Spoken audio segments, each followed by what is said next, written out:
MIM party में मुझे एक की कमी और खल रही है, वो मर्द मुजाहिद मास्टर मुजाहिद है। अगर वो पार्टी में आ जाता है, खुदा की कसम खा के कहता हूं, एक भी सीट। यहाँ के बहादुर के प्रमुख अकबर साहब को बुलाना चाहूंगा कि आप आए, अपने दो बात रखें। अकबर साहब, बहादुरगंज के प्रमुख अकबर साहब। और एक खुशी की बात आपको बता दूं, आज बहुत सारे कांग्रेस के दामन को छोड़ के सैकड़ों लोग आज AIM के दामन थामेंगे। इस बात के लिए आप तमाम लोगों को एक बार जोरदार तालियों की गड़गड़ाहट से, क्योंकि कांग्रेस को छोड़ के AIM में आ रहे हैं विधायक तौसीफ आलम साहब के नेतृत्व में। हमारे बीच हेलो जिला अध्यक्ष हैदर बाबा तसीरुद्दीन साहब और सादिक समदानी साहब भी मौजूद हैं, अभी पहुंचे हैं। हम उनका तहे दिल से इस्तेमाल करते हैं बहादुरगंज की धरती पे। खामोश मिजाजी जीने ही देगी, इस दौर में जीना है तो कोहराम मचा दो। यहाँ पे उपस्थित सभी नौजवान साथी, बूढ़ा बुजुर्ग, सबको दिल की गहराई से अस्सलाम वालेकुम। बस चंद मिनटों के लिए आपके बीच आया हूँ और इस शायर के साथ अपनी बात को शुरू और ख़त्म भी कर रहा हूँ। क्या लिखूं बहादुरगंज विधानसभा की बेबसी के बारे में, क्या लिखूं बहादुरगंज विधानसभा की बेबसी के बारे में। आरजू बेहोश है, आंखों से आंसू टपक रही है, कलम खामोश है। मैं सिर्फ आपको ये कहने आया हूँ कि जो हालात देश और दुनिया में है, हम सबों को हालात को देखते हुए एकजुट होने की जरूरत है। और मैं अपनी पूरी टीम के साथ जनाब तौसीफ साहब को आज समर्थन देने आया हूं और उनकी उपस्थिति में अपने सभी समितिगण और अपने पंचायत वासियों के साथ आज MIM का सदस्यता ग्रहण करने के लिए आया हूं। और विधायक जी को हम कहने आए हैं कि विधायक जी, आप जिस पार्टी में रहिएगा, जिस जगह में रहिएगा, हम लोग आपके साथ हमेशा थे, हमेशा रहेंगे। बस आपसे यही गुजारिश है कि आने वाला समय में आप हम लोगों के ऊपर भी अपना मेहरबानी रखें, ताकि हम जो छोटे नेता हैं पंचायत लेवल के, हम लोगों का जब जरूरत पड़ता है तो हम लोगों को उम्मीद और आस होती है कि हम अपने विधायक से कोई मदद ले सके। अस्सलाम वालेकुम। देखिए, मैं अभी भी प्यार से आप लोग को समझा रहा हूँ, इस जगह को खाली कीजिए भाई। जहां तक आप लोग को ये बाउंड्री दिखाई दे रहा है उससे बाहर जाइए, वरना तो फिर प्रशासन आएंगे। हम लोग अभी प्यार से बोल रहे हैं, नहीं मानने पर फिर प्रशासन को बुलाएंगे, उस समय हम लोग को बुरा लगेगा, तकलीफ होगा भाई। मेरे भाई मीडिया के बंधु का ये दिन है, मीडिया के बंधु है मेरे भाई, ये मीडिया वाले बंधु को दोनों साइड खाली कीजिए। खड़ा रह करके कोई फायदा नहीं, कुर्सियां लगा हुआ है, कुर्सी में बैठ जाए, खाली कीजिए।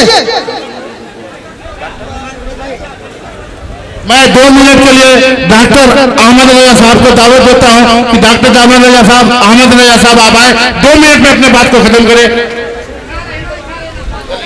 अस्सलाम वालेकुम व रहमतुल्लाहि व बरकातहू। स्टेज में तशरीफ फरमा AIM के तमाम जिम्मेदारान, आप सभी को दिल से मुबारकबाद पेश करते हैं।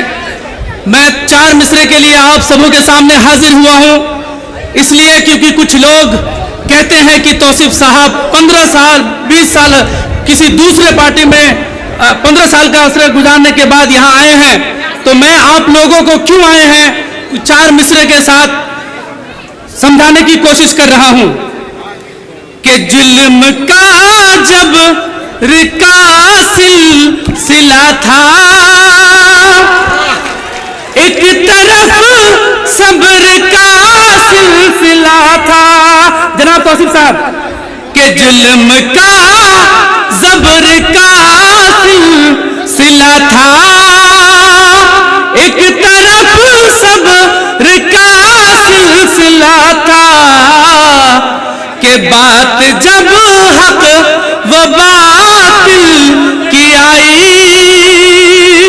के बात जब हक व बातिल की आई, करबला का ख्याल आ गया था,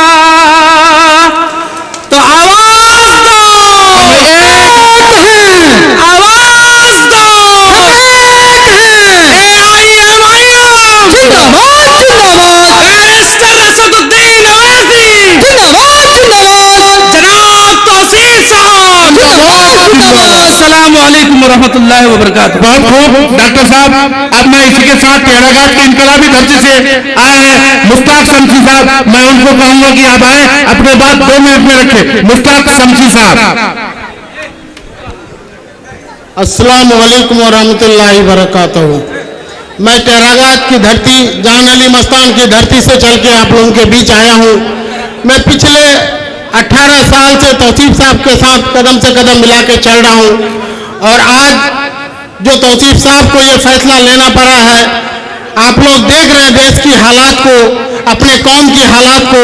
मैं ज़्यादा बात नहीं बोलूँगा, यही कहूँगा मैं उस मर्द मुजाहिद के साथ, शेर टाइगर बिहार का, जिसके साथ मैं 18 साल चला हूँ, मैं उनके कारनामाओं को देखा हूँ। प्रशासन को किस तरह से अपने लगाम लगा के काम करवाते हैं और अपने अवाम के लिए, जनताओं के लिए रात दिन खड़ा रहते हैं। इसलिए मैं आप लोगों से यही कहूँगा, ये जो फैसला लिया गया है ये कौमी मिल्लत के लिए, अपने हिफाजत के लिए और अपने लोगों के हुकूक के लिए लिया गया है। इसलिए हम लोगों को एकजुट होकर के इस बार इसका सबूत देना है। पिछले बार हम लोगों से थोड़ी सी चूक हुई थी, जिसका हम लोगों को अभी तक झेलना पड़ रहा है। आप लोगों ने देखा है और बहुत लोगों ने दिल की गहराई से हजरत बारिस्टर अवैसी साहब को, आप लोगों ने उनकी बातों को समझा और वोट भी किया, लेकिन नतीजा क्या हुआ? इस बार आप लोगों को सोच समझ करके वोट करना है, क्योंकि तौसीफ साहब आप लोगों के बीच आ गए हैं, जो 17 साल आप लोगों के बीच वफादारी का काम किए हैं, जो आप लोगों को बखूबी पता है, मुझे बताने की जरूरत नहीं है। मैं यही कहूंगा, तौसीफ साहब के हाथों को मजबूत कीजिए, MIM के हाथों को मजबूत कीजिए। आज जो देश में पूरा काला कानून थोपा गया है हमारे ऊपर, इस काला कानून से हम लोगों को किसी तरह से भी नहीं मनवाने देना है, सरकार को घुटने के बल टेकवाना है। इसके लिए हम लोगों को एकजुट होने की जरूरत है। हम लोग एकजुट होइए और एक साथ अवैसी साहब के हाथ से हाथ मिला के उनके हाथों को मजबूत कीजिए, क्योंकि वही एक शख्स है जो मैं देख रहा हूँ पूरे हिंदुस्तान के अंदर में, जो हमारी बातों को पार्लियामेंट में सही तरीके से रख सकते हैं और उस बात को मनवा सकते हैं। मुझे लग रहा है कि ओवैसी साहब का ही देन है कि आज हमारा जाति जनगणना होने जा रहा है। अब हम लोगों को पता चलेगा हम लोग कितने लोग हैं और कितने संख्या में है और हमारी भागीदारी क्या है। बिहार में हम लोग 18% में है, 12% वाले मुख्यमंत्री बनना चाह रहे हैं, 18% वाले हम लोग दरी बिछाने का काम करते हैं। अब हम लोग नहीं करेंगे, सब कोई हाथ उठाइए कि हम लोग अपना झंडा लहराएंगे और हम लोग एकजुट होकर के अपना मुख्यमंत्री बनाएंगे। इसलिए हम लोग मजबूती के साथ तौसीफ साहब का हाथ को मजबूत कीजिए। जय हिंद, जय भारत, जय हिंद। कि आप लोग स्टेज के दाहिने तरफ आ जाएं। बहुत खूब मुश्ताक शमसी साहब, मैं 2 मिनट के लिए सिर्फ आजाद टेलर को कहूंगा कि आप 2 मिनट में अपने बात रखें, क्योंकि बहुत सारे वक्ता हैं मेरे भाई, 2 मिनट में अपने बात को खत्म करें। आजाद टेलर। अस्सलाम वालेकुम। सबसे पहली बात भैया, आता खान मंचो थारा भाई बोला औकात नीचे भैया नामो बोलवा वसो, लेकिन मोर जे आईडी देखो तकरीबन विदेश से लोग ना 90% लोग मुझे कॉल करो कि नहीं, इस बार बहादुरगंज से बहुत ही बढ़िया कैंडिडेट चुना गया है। अब कई लोग ये सवाल करता है कि भाई तौसीफ साहब तो भाई कांग्रेस में थे, लेकिन मैं तौसीफ साहब का शुक्रिया अदा करता हूं कि उन्होंने वक्त की हालात को देखते हुए हमारे दुनिया में क्या हो रहा है, मुसलमानों पे क्या जुर्म हो रहा है, उसको सोचते समझते हुए उन्होंने MIM ज्वाइन किया। उनका शुक्रिया अदा करता हूं। और एक बात और कहना चाहूंगा दोस्तों, क्योंकि ज्यादा टाइम के लिए मैं माइक नहीं लूंगा, ये बहुत बड़ा मंच है दोस्तों। भैया थोड़ा मंच खाली कर दे मेरे भाई, बहुत ही अदब के साथ कहता हूँ, मंच खाली कर दे, बाहर से मेहमान आते हैं, मंच खाली कर। भैया हमरा जब छोटो हो चुनू तो अक्सर बगीचा घूमू, आमेर बड़ी चला के मोमाची छत्ता कुनिया मिलवे वहां खोचा मारू। इधर वैदा काम है ये कि सीमांचल के जनता को ये चारों विधायक ने गोचा मारने का काम कर दिया है। मैं चैलेंज करता हूं। और एक बात और कहूंगा, इस MIM पार्टी में मुझे एक की कमी और खल रही है, वो मर्द मुजाहिद मास्टर मुजाहिद है। अगर वो पार्टी में आ जाता है, खुदा की कसम खा के कहता हूं, एक भी सीट एमआईएम नहीं हारेगा। अस्सलाम वालेकुम। तो बहुत खूब, एक बार जोरदार ताली बजा दीजिए भाई को जो धमन के धरती से आए हैं। शायद मेरी आवाज प्रशासन तक नहीं पहुंचा है। मैं फिर से अपील करना चाहूंगा कि आप लोग स्टेज के दाहिने तरफ आ जाए, हम लोग को मदद